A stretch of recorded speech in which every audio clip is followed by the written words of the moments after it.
Olá, tudo bem? Bem-vindo ao nosso tradicional Café com Ações. Saúde a todos vocês.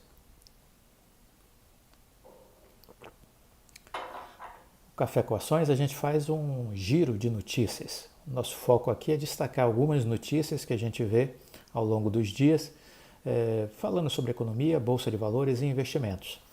O nosso propósito aqui é mostrar que a gente pode e deve ser seletivo.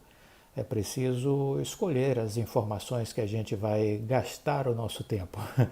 Então vamos aprender a nos afastarmos do ruído, das coisas que não fazem o menor sentido para a nossa estratégia de investimentos e assim olhar apenas, concentrar apenas nas coisas que são relevantes, que podem de alguma maneira influenciar nas nossas decisões e nas nossas estratégias de investimentos. Eu sou Cláudio Faleira, formado em administração, consultor empresarial e criador dos canais Viver de Renda e Café com Ações aqui no YouTube. E a gente sempre faz tudo isso acompanhado de um bom café. E estou obviamente falando dos cafés especiais, os cafés 100% arábica. Experimente. É um mundo novo, diferente, mas tenho certeza que será uma viagem sem volta. Bom, começamos aqui falando sobre algumas informações que têm agitado aí a Bolsa de Valores, né? Em especial o setor de varejo. Na semana passada a gente viu que a Arezzo tinha feito uma proposta para comprar a Hering e a Hering acabou declinando da oferta inicial que a Arezzo tinha feito, que era da ordem de 3 bilhões de reais, né? E a Hering é uma empresa tradicional de moda, né, que tem cerca de 780 lojas espalhadas no Brasil. Mas a Hering tinha sinalizado que estava aberta para conversar, que não aceitava aquela proposta, mas estava aberta para conversar. E ontem, só esse interesse da Arezzo já tinha feito a ação subir bastante na semana passada, né?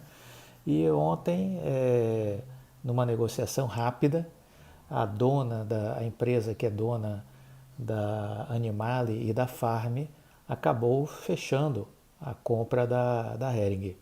Então, o mercado de varejo está se agitando porque a gente está vivendo um momento onde a crise acabou afetando algumas empresas e outras mais bem geridas, mais bem administradas, estão tendo a oportunidade de ir às compras, né? Então você vê que a Arezzo já tinha comprado recentemente a Reserva, uma empresa de moda também, e estava em busca de uma nova aquisição.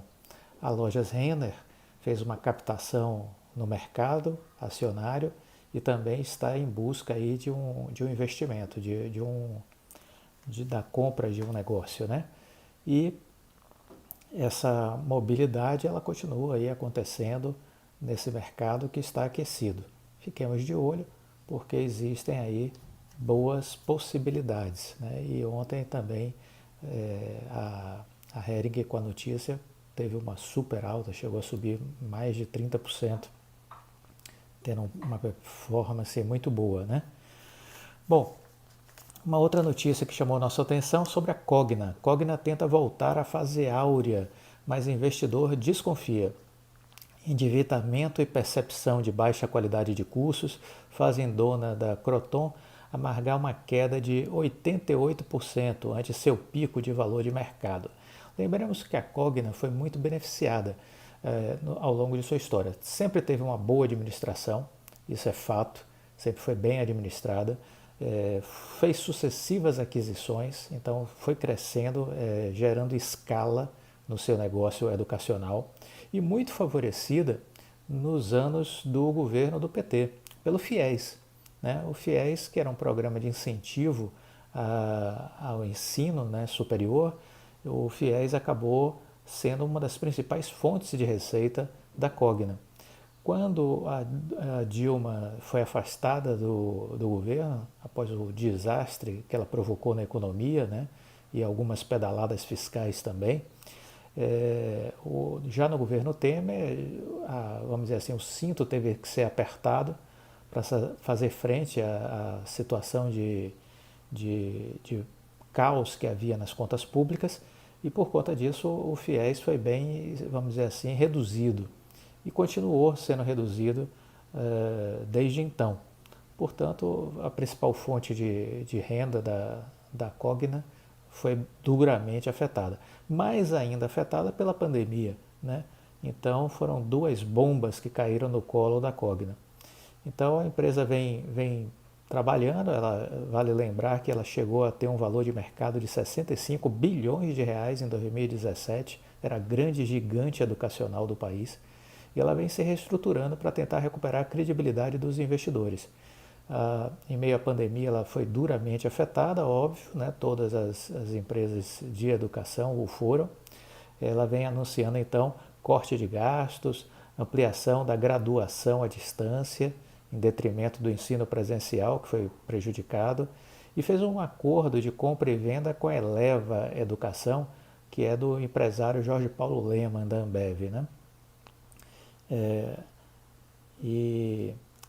Porém, nada foi suficiente até agora para reverter a percepção de que a empresa perdeu competitividade.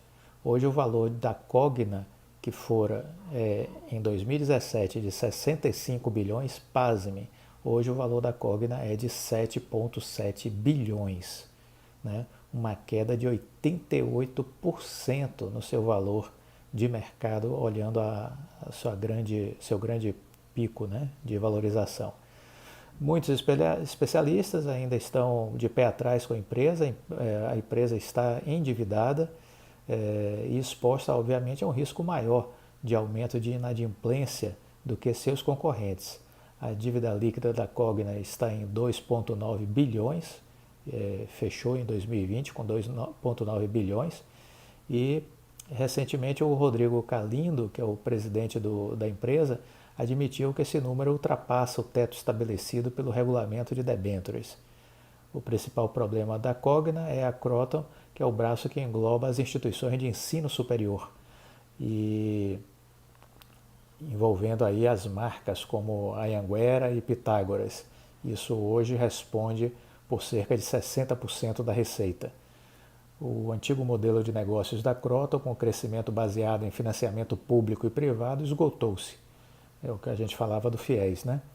E isso vem, de alguma forma, impactando a implementação de uma nova estratégia. Então, muita gente me pergunta sobre Cogna, se não seria um momento para entrada. Eu continuo com o pé atrás. Quando eu passei a utilizar de uns 3 anos para cá essa ideia de olhar empresas, qual é a tendência que a empresa está. E eu só compro empresas em tendência de alta. Essa é uma escolha que eu faço. Cada um tem a sua estratégia, essa é a minha atualmente. E no caso da Cogna, ela está em tendência de baixa. Então eu não compro empresa em tendência de baixa. Ele me diz, não está barato, não sei, a depender de qual seja o desenvolvimento, o desenlace da empresa, ela pode ainda piorar muito, entendeu? Então a gente não sabe. A empresa, quando está em tendência de baixa, o certo é a gente ficar fora de uma empresa assim. Então, embora eu já tenha tido, inclusive no passado, nessa fase áurea aí, que a Cogna era a grande gigante do mercado educacional, eu tive ações antigamente era Croton, agora que ela mudou e ficou como Cogna, né? Eu tive ações da Croton, mas hoje eu estou de fora, não me entusiasmo pela empresa, acho que tem coisas muito melhores para a gente aproveitar no mercado. Outra informação que eu quis aqui trazer para compartilhar com vocês é sobre uma avaliação que saiu do BTG sobre as ações da Oi, né? Eles se divulgaram um relatório dizendo que eles trabalham com alguns cenários. Em um cenário é o cenário pessimista, vamos dizer assim. Eles trabalham com uma alta em 12 meses de 34% nas ações. Mas nesse mesmo relatório eles destacam de que o valuation implícito na oferta do BTG para a Infraco foi de 9,1 vezes, considerando aí o EV/EBITDA, né, que mede o valor da empresa, o preço-alvo segundo eles, pode chegar a 2,40 no cenário conservador. Lembre-se que já foi 2,50, né? Hoje já bateu os 2,50. Cenário conservador, não, pessimista, que o BTG traçou, para mim ele é absolutamente irrelevante, não faz o menor sentido o cenário pessimista. O cenário mais otimista, eles consideraram aí que o preço-alvo da Oi é 3,80. Também é muito pouco otimista, eu diria. Está sendo também conservador no cenário otimista o BTG. Eles destacam que a Oi Cliente, né, possui uma grande fatia de valor gerada na companhia e eles assumem que ela pode valer de 4 a 6 vezes o EBITDA, ou seja, chegar a entre 6 e 9 bilhões de reais de valor. Né? Sempre me perguntam qual o valor, né, que a Oi está saindo da recuperação judicial. Considere aí o valor da Infraco, 22,3 bilhões. Né? Esse valor ele passa pelo balanço da Oi, seja em dinheiro, seja em ativo patrimonial. Né? É importante entender isso. Uma parte é dinheiro que ele recebe do BTG, a outra parte é um bem patrimonial que vai estar aparecendo no balanço. Então, os 22 bilhões da venda da Infraco vão aparecer integralmente no balanço da Oi. Importante entender isso. Fora isso, tem ainda esse valor da Oi Cliente, que o BTG está aqui estimando entre 6 a 9 bilhões, e eu venho dizendo que eu trabalho com um valor aí entre 8 e 10 bilhões. Né? Cada um faz suas contas. Mas vamos considerar 22 bi da Infraco e 8 da Oi Cliente. Estamos falando aí que a empresa sai da recuperação judicial com o valor de 30 bilhões. Simples assim. Então esse é o valor da Oi na saída da recuperação judicial, 30 bilhões. Esse é o valor que eu considero fácil da gente chegar nessa conta. Não é uma conta complexa para fazer. Então eu entendo isso, que ela sai com esse potencial. E aí no relatório eles também destacaram a questão da incorporação do ativo da Globinet e que tudo isso, óbvio, influencia nesses cálculos, né? Então, por enquanto, há ainda muita especulação, mas o que a gente entende é que essa equação está sendo formatada ainda de valor.